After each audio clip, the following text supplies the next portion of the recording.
அனைவருக்கும் இனிய மாலை வணக்கம். நம்ம இந்த வீடியோ பதிவில் பார்க்க இருக்கிறது 2023 நடைபெற்ற டிஆர்பி எக்ஸாம் கொஸ்டின் பேப்பர்லேருந்து மிக முக்கியமான 4 கேள்விகள் பார்க்க இருக்கிறோம். நீங்கள் நம்ம சேனலுக்கு புதியவராக இருந்தால் மறக்காமல் சேனலை சப்ஸ்கிரைப் பண்ணிடுங்க. உங்கள் நண்பர்களுக்கும் என்னுடைய சேனலை ஷேர் பண்ணிடுங்க. வாங்க வீடியோக்குள்ள போகலாம். முதல் கொஸ்டின் பாருங்கள்.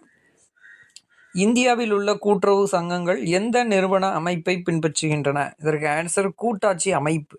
சர்வதேச கூட்டுறவு இயக்கத்தின் 7 வண்ண வானவில்லின் பொதுவான அடையாளத்தை குறிக்கும் கூட்டுறவு கொடி யாரால் அறிமுகம் செய்யப்பட்டது? இதற்கு ஆன்சர் சர்வதேச கூட்டுறவு கூட்டணின்னு சொல்லக்கூடிய international cooperative alliance 1921 Charles guide என்று சொல்லக்கூடிய நபரால் இந்த கொடி என்பது உருவாக்கப்பட்டிருக்கும். இந்த கொடியை 1925 இந்த ஐசிஏ அமைப்பு அங்கீகரிச்சிருப்போம். அதுக்கப்புறம் சர்வதேச கூட்டுறவு கூட்டணி எங்கு நிறுவப்பட்டது? இதற்கு ஆன்சர் லண்டன் 1895 நிறுவப்பட்டிருக்கும்.